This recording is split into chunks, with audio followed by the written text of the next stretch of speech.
കളകളമൊഴുകി വരും കുളിരലയിൻ നാദം, അലകടലിൻ ആഴങ്ങളിൽ നിന്നുയരും നാദം, കൂനമ്മാവിൻ നാദം, കുഞ്ഞുങ്ങൾ തന്നാദം.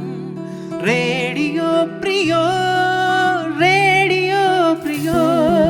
കളകളമൊഴുകി വരും കുളിരലയിൻ നാദം, അലകടലിൻ ആഴങ്ങളിൽ നിന്നുയരും നാദം, പൂനമ്മാവിൻ നാദം, കുഞ്ഞുങ്ങൾ തന്നാദം. റേഡിയോ പ്രിയോർ, റേഡിയോ പ്രിയോർ, റേഡിയോ പ്രിയോർ.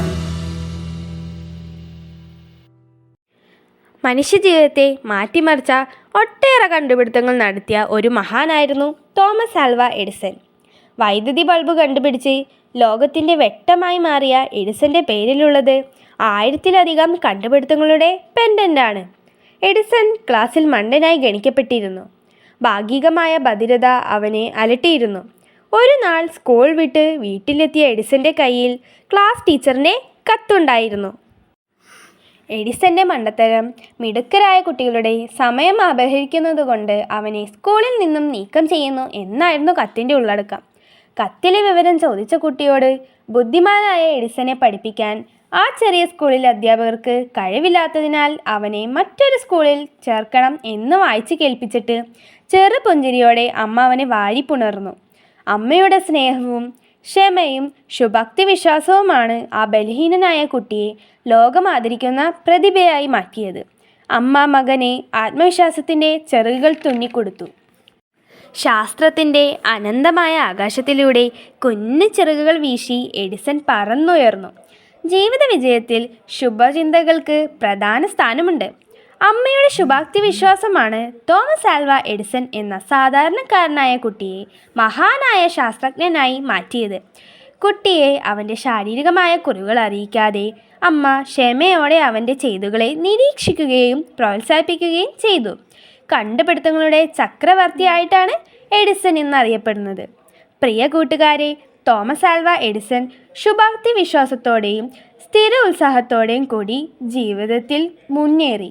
നിങ്ങൾക്കും നിങ്ങളുടെ ജീവിതത്തിൽ മുന്നേറാൻ കഴിയട്ടെ എന്ന് ആശംസിച്ചുകൊണ്ട് ഇന്നത്തെ ദിനം സന്തോഷത്തോടെ ആരംഭിക്കാം.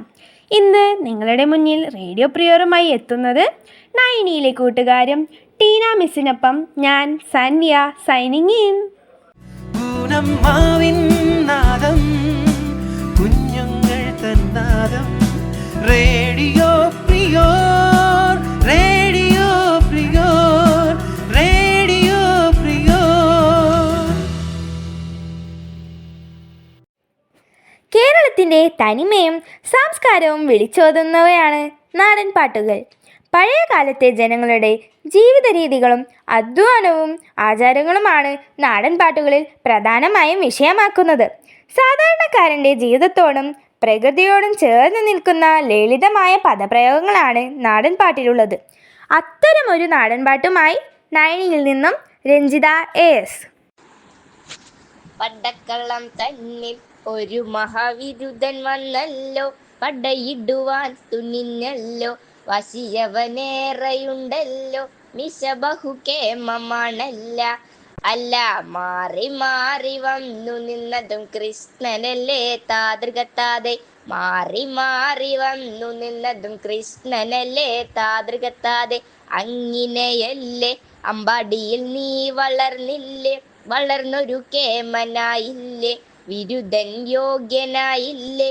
എങ്കിലും വെണ്ണക്കക്കല്ലും ചേലക്കക്കല്ലും നിൻ തൊഴിലേ താതൃകത്താതെ, വെണ്ണക്കക്കല്ലും ചേലക്കക്കല്ലും നിൻ തൊഴിലേ താതൃകത്താതെ. കൃഷ്ണ നീ എവിടെ, നീയൊരു സൂത്രം കാട്ടിയില്ലേ, നിന്നെ അവർ തല്ലി വിട്ടില്ലേ, നിനക്കേറെ കോപം വന്നില്ലേ, അമ്മാവനെ നീ വധിച്ചില്ലേ.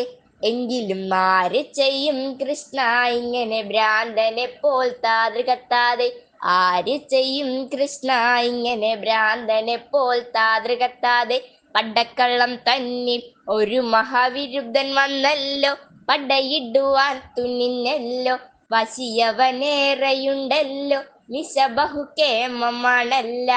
അല്ല മാറി മാറി വന്നു നിന്നതും കൃഷ്ണനല്ലേ താതൃകത്താതെ മാറി മാറി വന്നു നിന്നതും കൃഷ്ണനല്ലേ താതൃകത്താതെ. ആർതർ കോണൻ ഡോയൽ രചിച്ച നോവലാണ് എ സ്റ്റഡി ഇൻ സ്കാർലറ്റ് എന്ന നോവൽ. 1887 പുറത്തിറങ്ങിയ ഈ കൃതി ഷെർലക് ഹോംസ് പരമ്പരയിലെ ആദ്യത്തെ നോവലാണ്. എ സ്റ്റഡി ഇൻ സ്കാർലറ്റ് എന്ന നോവലിനെയും അതിലെ കഥാപാത്രങ്ങളെ വളരെ മനോഹരമായി പരിചയപ്പെടുത്തുന്നു സ്നേഹ Prasad. A Study in Scarlet, a gripping tale of revenge and justice. A Study in Scarlet is the first novel featuring the iconic detective Sherlock Holmes, written by Sir Arthur Conan Doyle, and published in 1887. The story begins in London, where Dr. John Watson, a veteran army doctor, meets Sherlock Holmes, a brilliant and eccentric detective. The two become roommates at 221B Baker Street, and their first case together sets their stage for future adventures. The story starts with a mysterious murder in London's Lauriston Gardens.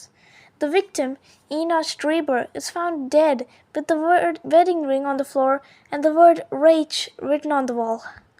Holmes is called to investigate and quickly deduces that the murder is more complex than it seems.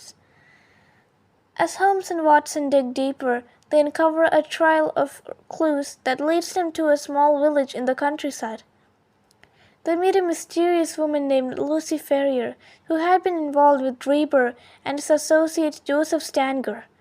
The investigation reveals that Dreber and Stanger had escaped from the United States after committing a heinous crime.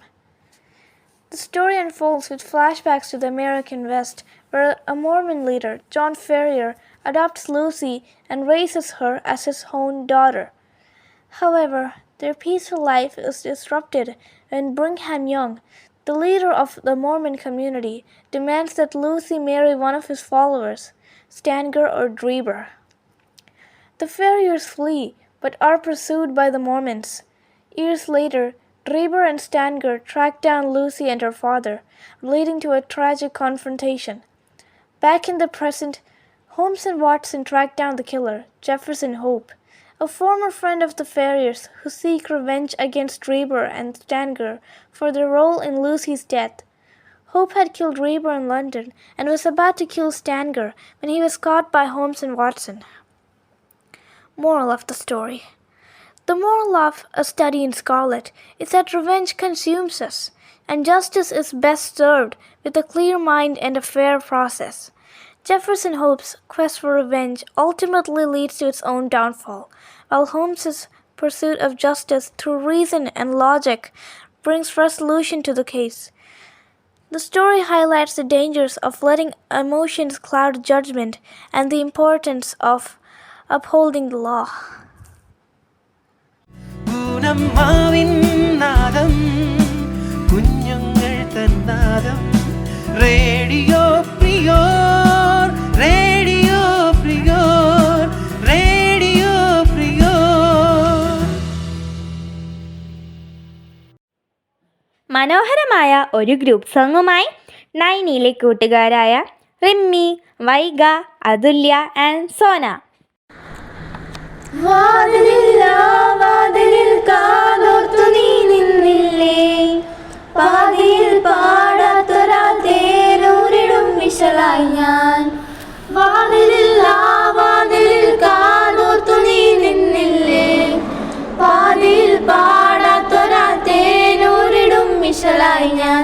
ചെഞ്ചുണ്ടിൽ ചെഞ്ചുണ്ടിൽ ചെഞ്ചുണ്ടിൽ ചേർന്നു, ചെഞ്ചുണ്ടിൽ ചെഞ്ചുണ്ടിൽ ചെഞ്ചുണ്ടിൽ ചേർന്നു.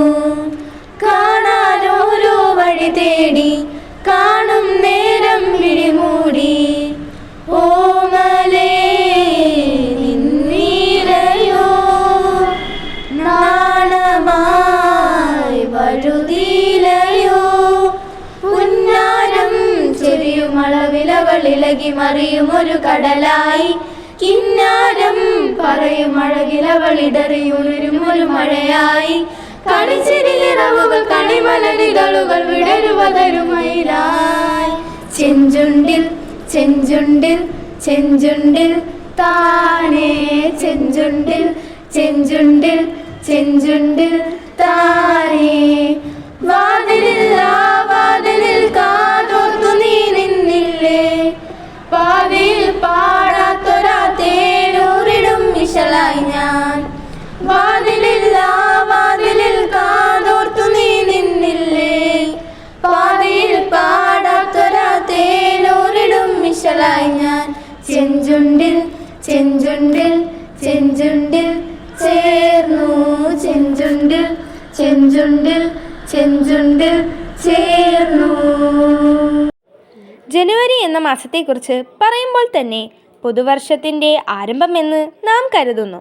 അതുപോലെ തന്നെ India ഒരു പരമാധികാര റിപ്പബ്ലിക്കായി മാറിയതിൻ്റെ ഓർമ്മ ദിനവും കടന്നു വരുന്നത് ജനുവരി മാസത്തിലാണ്.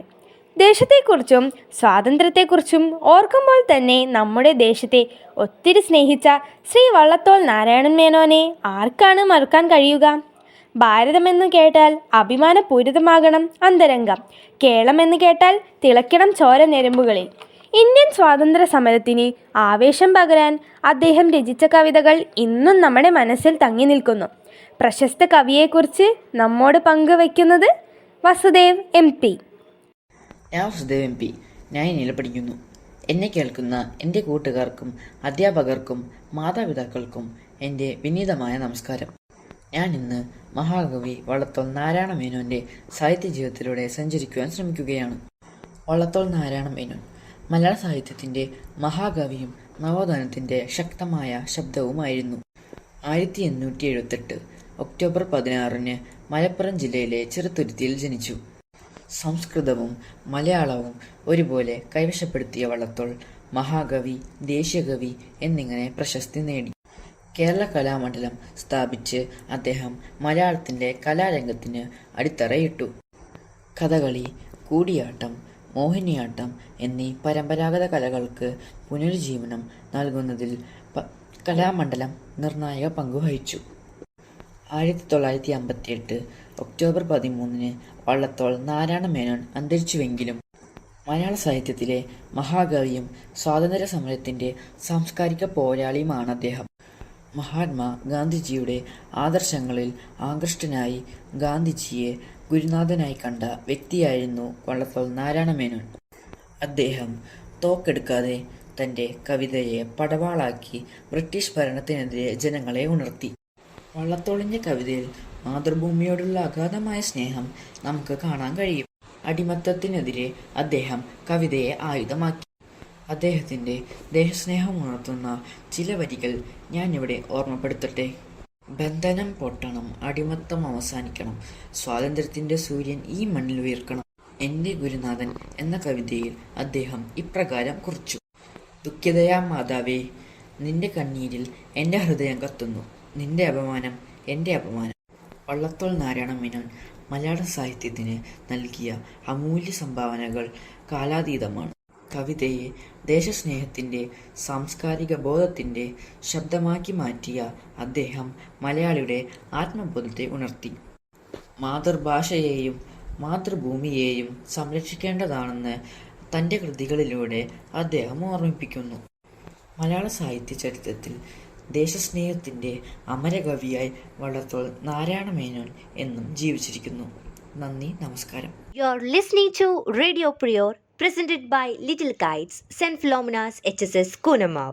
ഇന്ത്യൻ സ്വാതന്ത്ര്യ സമരത്തിലെ പ്രധാന നേതാവായിരുന്നു സുഭാഷ് ചന്ദ്രബോസ്. ജനുവരി 23 അദ്ദേഹത്തിൻ്റെ ജന്മദിനമായി ആചരിക്കുന്നു.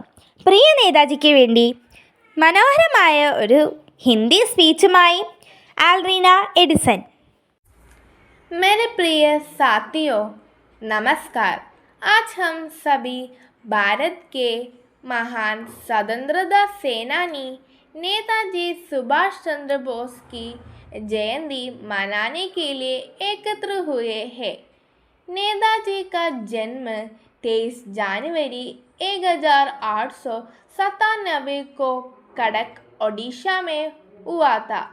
वे बचपन से ही अत्यंत साहसी, अनुशासित और देशभक्ति से ओतप्रोत थे।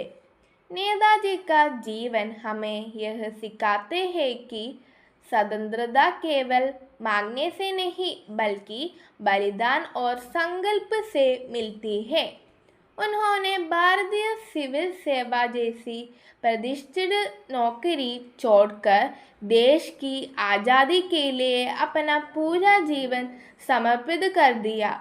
उनका प्रसिद्ध नारा तुम मुझे खून दो मैं तुम्हें आज़ादी दूंगा आज भी हर भारतीय के हृदय में जोश भर देता है। धन्यवाद। മലയാള സാഹിത്യത്തിലെ എക്കാലത്തെയും മികച്ച കൃതികളിൽ ഒന്നാണ് ലളിതാംബിക അന്തർജനം രചിച്ച അഗ്നിസാക്ഷി. 1971 പ്രസിദ്ധീകരിച്ച ഈ നോവൽ നമ്പൂതിരി സമുദായത്തിലെ ആചാരങ്ങളെയും സ്ത്രീകളുടെ വിമോചനത്തെയും വളരെ തീവ്രമായി അവതരിപ്പിക്കുന്നു. ഈ മനോഹരമായ പുസ്തക ആസ്വാദനവുമായി നയനിയിൽ നിന്നും അക്ഷയ മരിയ. സ്വാതന്ത്ര്യപൂർവ്വ കാലഘട്ടത്തിൽ സാമൂഹിക മാറ്റത്തിനു വേണ്ടി ശക്തമായി തൂലിക ചലിപ്പിച്ച മലയാള ചെറുകഥാകൃത്തുകളിൽ പ്രമുഖയാണ് ലളിതാംബിക അന്തർജനം. നമ്പൂതിരി സമുദായത്തിലെ മനുഷ്യത്വ വിരുദ്ധവും സ്ത്രീ വിരുദ്ധവും ആയ ആചാരങ്ങൾക്കും കീഴ്വഴക്കങ്ങൾക്കും എതിരായുള്ള പ്രക്ഷോഭത്തിന് കഥകളിലൂടെ ആവേശം പകർന്ന അവരുടെ ഏക നോവലാണ് അഗ്നിസാക്ഷി. ജീവിത സായാഹ്നത്തിൽ രചിച്ച ആ കൃതിയിലെ പ്രതിപാദം 20-ാം നൂറ്റാണ്ടിൻ്റെ മധ്യദശകങ്ങളിലെ കേരളീയ നവോത്ഥാന ചരിത്രത്തിൻ്റെ വികാസ പരിണാമങ്ങളുടെ പശ്ചാത്തലത്തിൽ ചിത്രീകരിക്കപ്പെട്ട അഗ്നിയിൽ സ്ഫുടം ചെയ്ത ഒരു സ്ത്രീ ജീവിതത്തിൻ്റെ കഥയാണ്. അഗ്നിസാക്ഷി എന്ന പദത്തിന് അഗ്നിയെ സാക്ഷി നിർത്തി പരിണയിച്ചവൾ എന്നർത്ഥം.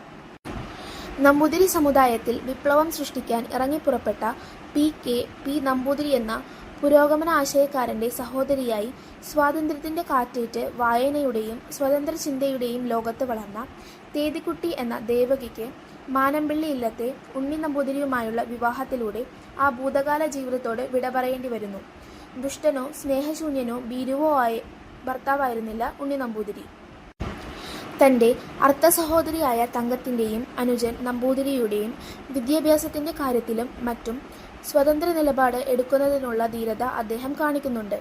എന്നാൽ സ്വന്തം വ്യക്തി ജീവിതത്തിൽ ആചാരങ്ങളിൽ നിന്ന് അണുവിട മാറാൻ അദ്ദേഹം തയ്യാറായില്ല. പൂജയും മന്ത്രവും സ്വന്തം ജീവിതചര്യയായി സ്വീകരിച്ച് സ്വയം പീഡനം നടത്താൻ തയ്യാറായപ്പോൾ പത്നിയും ആ പീഡനത്തിന് ഇരയാകുന്നത് കർമ്മഫലം എന്ന് ന്യായീകരിക്കാനാണ് അദ്ദേഹം തുനിഞ്ഞത്. നീണ്ട നിബിഡമായ കൺപീലികളും മാന്തളിർ നിറവും ചുരുണ്ട മുടിയുമുള്ള സുന്ദരിയായ യുവതിയായി ഇല്ലത്തേക്ക് കയറി വന്ന ദേവകിയുടെ ജീവിതവും സ്വപ്നങ്ങളും തകർക്കപ്പെടുന്നത് കണ്ട തങ്കത്തിന് ഏട്ടത്തിയോട് തോന്നിയ അനുകമ്പ ആരാധനയായി മാറുന്നു.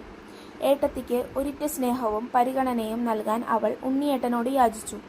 സഹി കേട്ടപ്പോൾ ദേവകി താലി മടക്കിക്കൊടുത്ത് ഇല്ലം വിട്ടിറങ്ങി. സഹോദരൻ്റെ മാതൃക സ്വീകരിച്ച് സാമുദായിക പരിഷ്കരണങ്ങളിൽ ഏർപ്പെട്ട് ഗാന്ധി ശിഷ്യയായി. ദേവി ബഹൻ എന്ന പേരിൽ ഉത്തരേന്ത്യയിലെ അറിയപ്പെടുന്ന പൊതുപ്രവർത്തകയായി അവർ മാറി. എന്നാൽ ഗാന്ധിയുടെ മരണശേഷം ആശ്രമത്തിൻ്റെ നടത്തിപ്പിലുണ്ടായ മൂല്യച്യുതി മൂലം അവിടം വിടുകയും ആത്മീയ മാർഗങ്ങളിലേക്ക് തിരിഞ്ഞ് സ്വാമി ഗുന്ദാനന്ദജിയുടെ ശിഷ്യത്വം സ്വീകരിച്ച് സുമിത്രാനന്ദ എന്ന പേരിൽ സന്യാസിയായി മാറുകയും ചെയ്തു. വർഷങ്ങൾക്ക് ശേഷം തങ്കം ഗംഗാതീരത്ത് വെച്ച് അവരെ കാണുന്നിടത്താണ് നോവൽ ആരംഭിക്കുന്നത്. അതിനകം ഉണ്ണിയേട്ടൻ മരിച്ചിരുന്നു. പൗത്രി ദേവുവിനെ കൊണ്ട് ഉദകക്രിയ ചെയ്യുന്നതോടൊപ്പം ഏട്ടത്തിയെ കാണുകയാണെങ്കിൽ ചേട്ടൻ തന്നിരുന്ന താലിയും ചരടും അവരെ ഏൽപ്പിക്കണമെന്ന മോഹവും തങ്കത്തിനുണ്ടായിരുന്നു. ഏട്ടത്തിയെ കാണാനും അത് ഏൽപ്പിക്കാനുമുള്ള ഭാഗ്യം തങ്കത്തിനുണ്ടായി. എന്നാൽ ഏട്ടത്തിയാകട്ടെ ആ സ്വർണ്ണത്താലി മുന്നിൽ എരിഞ്ഞുകൊണ്ടിരുന്ന അഗ്നികുണ്ഡത്തിലേക്ക് ഇടുകയും മാലിന്യം പോയി ശുദ്ധീകരിച്ച ആ സ്വർണ്ണത്തരി ഉരുക്കിയിടിച്ച് പുതിയതെന്തെങ്കിലും പണിയൂ എന്ന നിർദ്ദേശത്തോടെ ദേവുവിൻ്റെ കയ്യിൽ വെക്കുകയും ചെയ്യുന്നിടത്ത് നോവൽ അവസാനിക്കുന്നു. വയലാർ അവാർഡ്, ഓഴക്കുടൽ അവാർഡ്, കേന്ദ്ര കേരള സാഹിത്യ അക്കാദമി അവാർഡുകൾ തുടങ്ങി നിരവധി അവാർഡുകൾ ഈ കൃതി നേടി. പ്രശസ്ത ചലച്ചിത്രകാരനായ ശ്യാമപ്രസാദ് അഗ്നിസാക്ഷിക്ക് ചലച്ചിത്രാവിഷ്കാരം നൽകിയപ്പോൾ ദേശീയ ബഹുമതിയും സംസ്ഥാന അവാർഡുകളും ലഭിച്ചുവെന്നും സ്മരണീയമാണ്. കുഞ്ഞുങ്ങൾ തന്നാദം റേഡിയോ പ്രിയോർ, റേഡിയോ പ്രിയോർ, റേഡിയോ പ്രിയോർ. കൊട്ടാരം വീട്ടിലെ അപ്പൂട്ടൻ എന്ന ചിത്രത്തിലെ ആവണി പൊന്നൂനാൽ എന്ന മനോഹര ഗാനവുമായി നിങ്ങൾക്ക് മുന്നിലെത്തുന്നു വൈഗ യോഗേഷ്. ആവണി പൊന്നു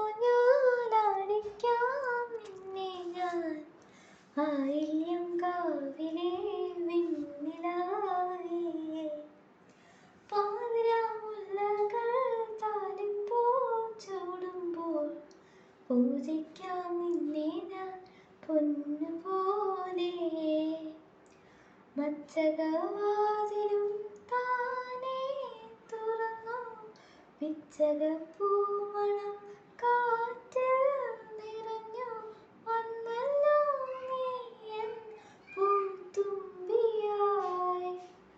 ആവണിപ്പൊന്നു ഞാനടിക്കാം നിന്നെ ഞാൻ ആയില്യം കാവിലെ വെണ്ണിലാവേ വെറുതെ വെറുതെ പലതും മിഴികൾ വേഴാമ്പല നിന്നടകാത്തു വെറുതെ വെറുതെ പലതും മിഴികൾ വേഴാമ്പല നിന്നടകാത്തു ചന്ദനക്കുറി നീ അണിഞ്ഞതിലെന്റെ പേര് പതിഞ്ഞില്ലേ മന്ദഹാസപ്പാനിരാക്കുഴലിന്റെ മാറിലണിഞ്ഞില്ലേ വർണ്ണങ്ങൾ വനമല്ലിക്കൂട ചൂടി ജന്മങ്ങൾ മലർമണിക്കൂട ചൂടി ആവണി പൊന്നു ഞാനടിക്കാം നിന്നെ ഞാൻ ആയില്യം കാവിലെ വെണ്ണിലാവേ പാതിരാമുല്ലകൾ താലിപ്പൂ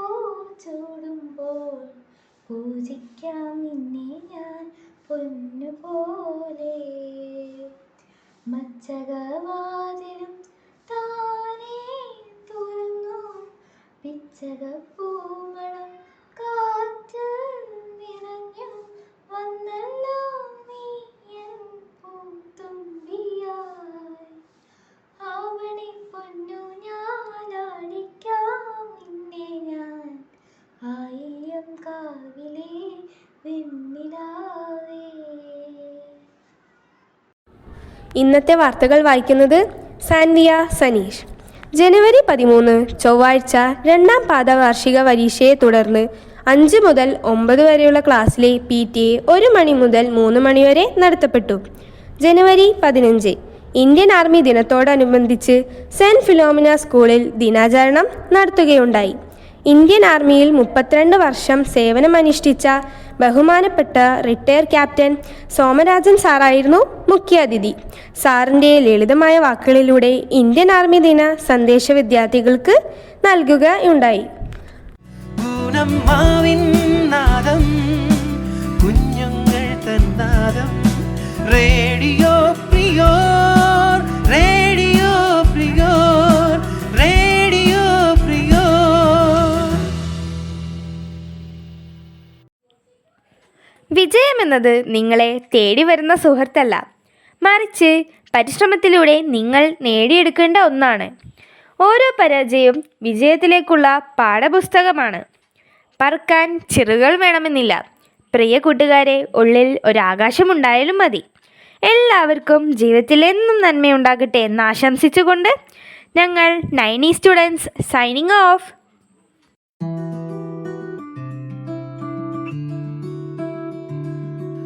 കളകളമൊഴുകി വരും കുളിരലയിൻ നാദം, അലകടലിൻ ആഴങ്ങളിൽ നിന്നുയരും നാദം, കൂനമ്മാവിൻ നാദം, കുഞ്ഞുങ്ങൾ തന്നാദം.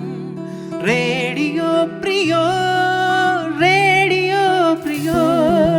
കളകളമൊഴുകി വരും കുളിരലയിൻ നാദം, അലകടലിൻ ആഴങ്ങളിൽ നിന്നുയരും നാദം, കൂനമ്മാവിൻ നാദം.